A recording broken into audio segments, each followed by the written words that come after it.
Eh bien, je m'appelle Christine Lebozec, je suis une ancienne universitaire. J'ai travaillé spécialement sur la Révolution, mais j'ai enseigné toute la période moderne, voilà.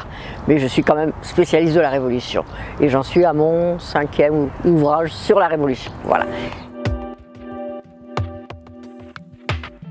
Disons que j'ai choisi le sujet sur la Révolution parce qu'il y avait quelque chose qui m'agaçait profondément, c'était d'entendre, d'ailleurs je le dis je crois dans l'introduction du livre, c'était d'entendre répéter que avant la Révolution, les femmes étaient très libres, elles étaient libérées et que la Révolution, les vilains, les méchants révolutionnaires leur avaient pris absolument toute leur liberté, les avaient spoliées.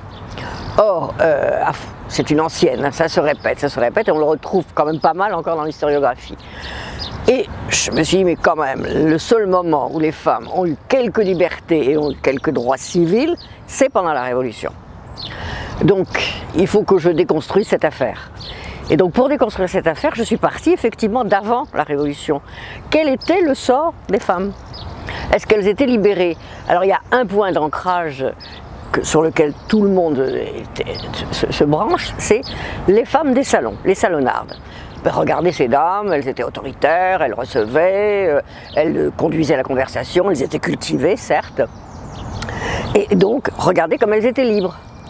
Alors je suis allée voir effectivement ces dames des salons, je les ai reprises.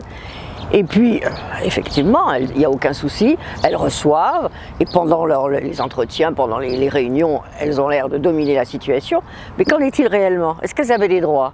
Est-ce qu'elles avaient des droits politiques, civils? Rien, absolument rien. C'est-à-dire que quand la réunion était finie, elles redevenaient une femme éternelle mineure et dominée par, de toute façon, soit elles étaient peut-être célibataires, mais il n'empêche qu'elles n'avaient aucun droit. Et donc je suis partie de là et j'ai fait, je crois que j'ai employé le terme, un constat clinique des textes.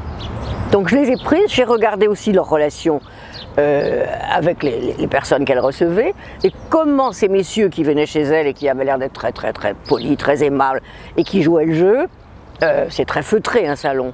Et finalement, qu'est-ce qu'il avait comme opinion des femmes? C'est très varié et souvent pas très flatteur. Donc c'est-à-dire que dès que la réunion se terminait, enfin c'était fini, chacun reprenait ses habitudes. Donc, et ensuite, j'ai pris les textes révolutionnaires de la Révolution et je suis remontée. Puis je me suis aperçu qu'effectivement, il y a un pic de radicalité qui est 1793, où là, elles ont obtenu déjà pas mal de droits civils, je dis bien civils. Et ensuite, ce pic de radicalité, on essaie de les bloquer, elles jouent encore, elles sont sur le terrain jusqu'en 95, mais très virulentes et très actives. Et ensuite, 95, c'est le coup d'arrêt, on les renvoie chez elles.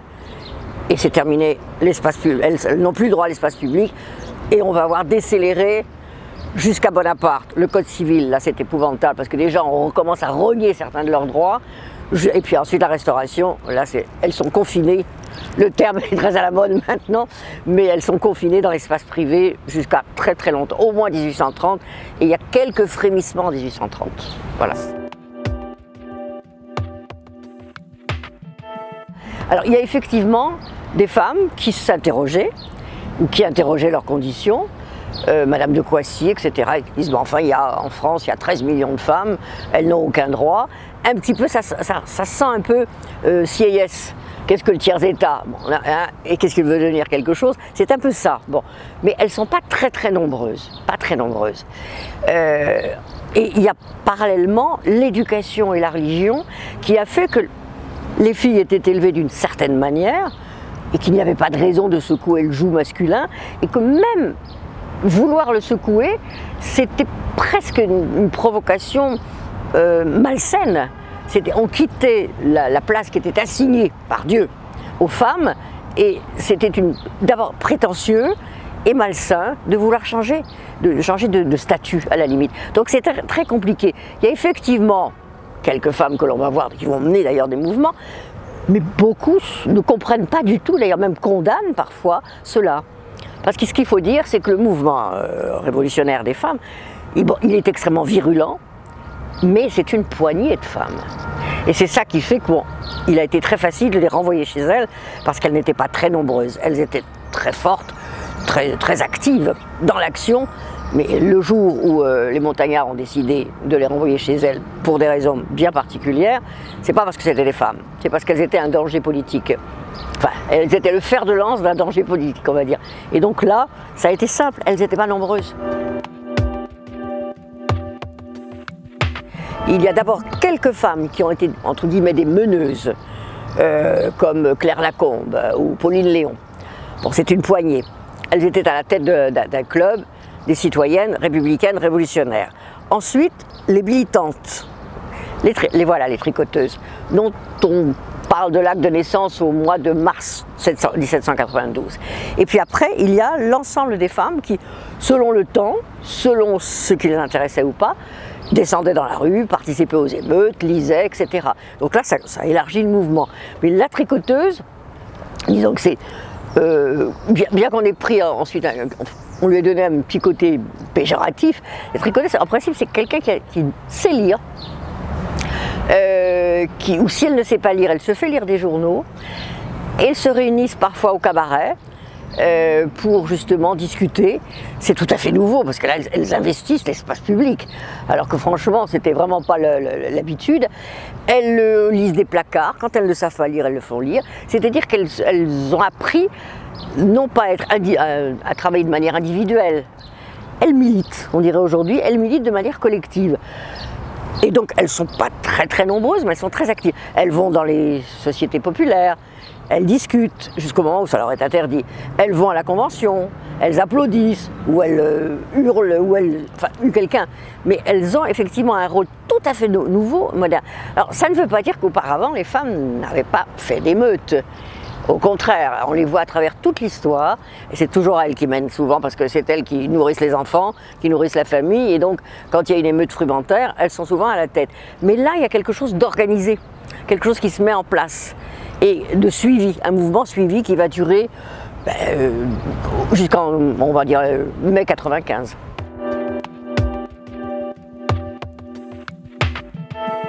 Alors, les droits civils, le divorce, bon, ce qui a été énorme puisque ça permettait d'ailleurs, la plupart du temps, ce sont les femmes qui demandaient le divorce, dans les divorces. Alors, il y a le droit de tester, de ester, d'aller en justice sans demander l'autorisation à son mari. Le droit de signer. Désormais, la garde des enfants, l'autorité parentale est partagée. Il y a eu reconnaissance aussi, ça ne va pas durer longtemps, des enfants illégitimes. Et ils pouvaient même participer au testament. Ça va être supprimé après. Et l'égalité aussi qui va être acquise de ça. Elle le demandait, mais elle ne pensait pas aller jusque-là. L'égalité, le partage entre les frères et les sœurs. Et ça, c'est quelque chose qui... Il y a des revendications dans les cahiers de doléances, mais on n'a pas de demande réelle. Je ne dis pas que c'était un plus, mais c'est arrivé alors que ça a été demandé par une poignée. La majorité des femmes, non, n'y pensaient pas. Donc c'est quand même énorme, c'est-à-dire d'un seul coup, elles ont un statut civil qu'elles n'avaient pas auparavant, puisqu'auparavant il fallait que le mari ou le frère ou le père les accompagne. Et quand on écoutait leurs paroles en justice, on lisait toujours, en reprenant les termes de Rousseau, qu'elles étaient trop irrationnelles ou trop sensibles pour pouvoir donner un témoignage normal. Voilà. Donc ça, ce sont les droits, on va dire, civils. En revanche, elles n'ont obtenu aucun droit politique. Et ça, c'était une revendication de cette poignée de femmes, le droit politique, et encore pas de toutes. Alors là, c'est l'égalité de vote, c'est de voter le suffrage universel féminin. Et ça a d'ailleurs heurté terriblement les militantes quand elles ont vu que l'on a supprimé ce qu'on appelait la passivité de la citoyenneté, puisqu'il y avait citoyen passif, citoyen actif. Quand on a donné, enfin quand en 92, de fait, le suffrage est devenu universel masculin, elles ont été absolument ahuries, scandalisées, dépitées de voir qu'elles n'avaient pas accès. Et ça a redonné une force au mouvement, et de toute façon, elles n'ont pas obtenu.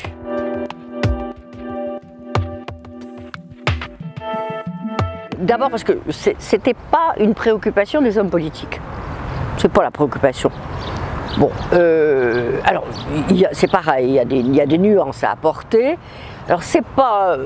Bon, il y a des milliers d'années les femmes, ça fait des milliers d'années que les femmes étaient soumises. Bon. Mais c'est pas seulement un machisme de base, il n'y a pas que ça. Il y a l'éducation des femmes, il faut toujours mettre ensemble, tout n'est pas à mettre sur le dos des hommes. Ils ont bien profité de la situation, tant mieux pour eux, mais les femmes aussi, disons entre guillemets, se laissaient faire, en ce sens qu'elles étaient éduquées comme cela. Et bon, cette prise le moment où elles vont commencer à revendiquer cela, et cette espèce de défiance masculine, elles étaient aussi économiquement, pour les hommes, des rivales. On les paye moitié moins. Et je le dis dans le livre, elles exercent des centaines de métiers, et souvent extrêmement minutieux. Alors, bien sûr, on est content d'avoir leurs mains, des doigts assez agiles, fines, etc. Donc elles peuvent faire des choses extrêmement fines. En revanche, elles sont payées moitié moins. Donc pour les hommes, ce sont des rivales. Donc on aimerait bien les revoir retourner à la maison. Et puis, je crois que le fond de l'affaire, c'est pendant plusieurs mois, les montagnards ont compris par rapport aux Girondins, ils ont compris qu'ils avaient besoin d'un soutien de la population, soutien populaire. Donc ce qui explique le mouvement sans culotte, et on les laisse faire, etc. Jusqu'au moment, à partir, on va dire, de la fin de l'été 93, la situation se détend un peu, le fédéralisme se calmait, la Vendée, on arrive à calmer les choses, donc tous les problèmes intérieurs sont un petit peu réglés, et les montagnards sentent qu'ils ont moins besoin du soutien populaire. Donc ils en ont même peur, parce que c'est les enragés qui prennent Hébert et compagnie, Jacques Roux, enfin bon. Et les femmes sont le mouvement féminin, pas les femmes. Le mouvement féminin s'est terriblement rapproché des ultras, c'est-à-dire de Hébert et des enragés. D'ailleurs on les appelle les enragés, les femmes. Bon. Et donc, pour les montagnards, l'ennemi numéro un, ce sont les enragés. Bon, il y a les indulgents et les enragés, il y a les deux. Et les femmes, à ce moment-là, apparaissent comme le fer de lance du mouvement, mais en même temps, comme elles ne sont pas nombreuses, on peut les éliminer plus facilement, et en jouant aussi, alors là c'est vraiment de très fort, en jouant aussi sur le machisme ambiant des sans-culottes. Bon, si on attaque les femmes, on attaque les femmes, hein. Tant qu'eux, ça va. Donc ici, on commence par étêter le mouvement féminin, ça sera le but après Prairial, et ensuite, eh ben, on casse le mouvement masculin, qui était beaucoup plus nombreux, mais donc il y a c'est pas machiavélique, mais c'est un bon calcul politique, on va dire. Hein. Ils ont joué le jeu, il fallait se débarrasser d'une opposition radicale qui incarnait les femmes et les sans-culottes. Donc les femmes, c'était plus facile. De toute façon, ils se sont appuyés sur les hommes pour ça. En disant, mais regardez, elles gagnent, elles vous prennent vos places. Mais vraiment, le discours était incroyable. Elles vous prennent vos places, elles n'ont rien à faire là. Et puis, bon, une femme, c'est fait pour faire la cuisine, c'est fait pour élever des enfants. Donc ça n'a rien à... c'est pas fait pour aller dans un club. Et donc, ils ont joué sur ce machisme, sur cette rivalité économique. Et de manière fielleuse et élégante, on va dire, ils ont réussi, ils ont fait que les hommes, les sans-culottes, on va dire, les sans-culottes hommes, n'ont pas vu le danger. Et on laissait faire.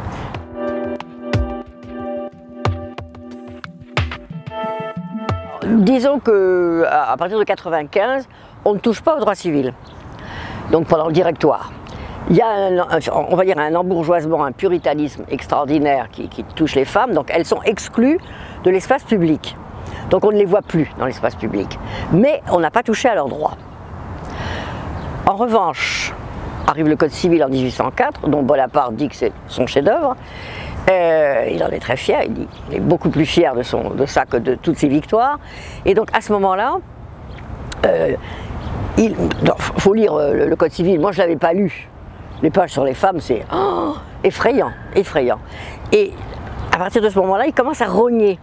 Alors il a rogné sur le divorce, il ne l'a pas interdit, mais il a rendu le divorce beaucoup plus difficile. Et il en fait de la femme une éternelle mineure. Donc c'est une éternelle mineure, on revient au statu quo ante. Mais on n'a pas touché officiellement au fait de ester, de tester, mais on ne les appelle pas. Et elle repasse sous la coupe du mari, puisque la femme doit résider là où son mari est, enfin bon, tout ce qui va donner le Code civil. Et c'est la situation. De toute façon, Bonaparte avait absolument un mépris total pour les femmes. Quand on lui posait la question, pour vous, c'est Madame de Staël qui était là et qui aimait bien faire la roue devant lui, ce qu'il détestait. Et il lui a répondu, alors pour vous une femme c'est comment, etc., etc. Elle lui fait tout un numéro de charme qui ne marche pas, et il lui dit pour moi, les seules femmes qui comptent, c'est celles qui font le plus d'enfants. Donc la réponse était claire et était nette, bon, Madame passait à autre chose. Et ensuite, on arrive en 1816, Restauration, et là c'est suppression du divorce. De Bonald supprime le divorce, et on maintient bon, bah, les femmes à l'intérieur, dans la sphère privée, c'est terminé. Alors il reste quelques écrivaines, poétesses, enfin bon, mais c'est rien. Les femmes, par exemple, peintres, ont été éliminées sous la Révolution. Enfin à partir de 93, puisque ce fameux décret Amar, pour revenir un peu en arrière, c'est le décret Amar qui le 30 octobre 93 dit bon les femmes vous retournez, alors elles ne vont pas le faire pendant 2 ans, vous retournez chez vous, vous quittez l'espace public. Pendant 2 ans elles sont encore sur l'espace public, mais petit à petit on rogne, elles ne peuvent plus aller dans les académies vendre des tableaux, elles ne peuvent plus ceci, elles ne peuvent plus cela. Il leur reste quoi? Chanter, danser, c'est-à-dire être des interprètes, mais plus des créatrices. C'est très rare, il y en a très peu qui créent. Il y en a quelques-unes, mais il y en a très peu. Et parce qu'on estime que ce n'est pas leur rôle. Et en revanche, enfin en même temps, c'est pas en revanche, en même temps, il y a eu, en même temps qu'on a éliminé les femmes de la sphère politique et publique, on a en même temps fait la chasse à la prostitution. C'est-à-dire qu'on a mis aussi, on va viser, on va arriver à la maison de tolérance. C'est-à-dire qu'on nettoie l'espace public de la présence publique. Et les militantes et les prostituées sont des femmes dangereuses. Donc, on élimine ça.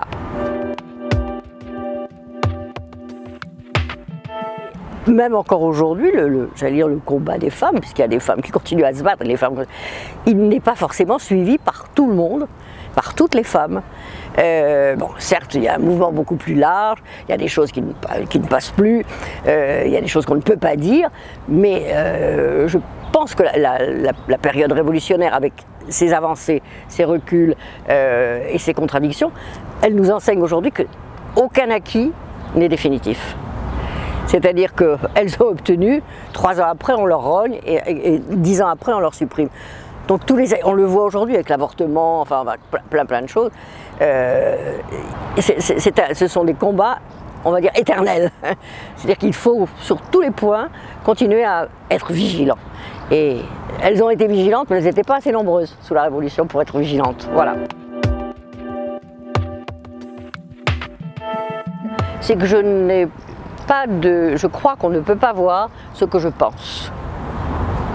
C'est-à-dire que j'ai bien évidemment mes idées, comme tout le monde, et je crois que je ne parle absolument pas d'objectivité, parce que ça, le poncif sur l'objectivité, le premier devoir, quand vous fait faire en arrivant à la fac, qu'est-ce que l'objectivité ou l'historien est objectif? Non, ça c'est de la rigole, parce qu'on a toujours un parti pris, on est quand même le produit de sa propre histoire, donc on a un propre...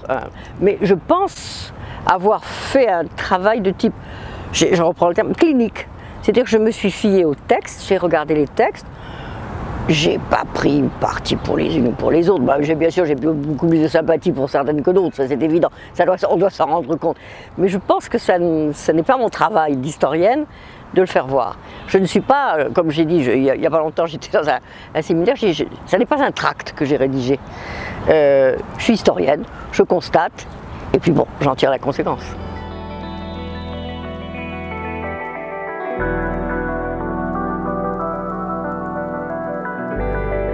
C'est moi qui vous remercie.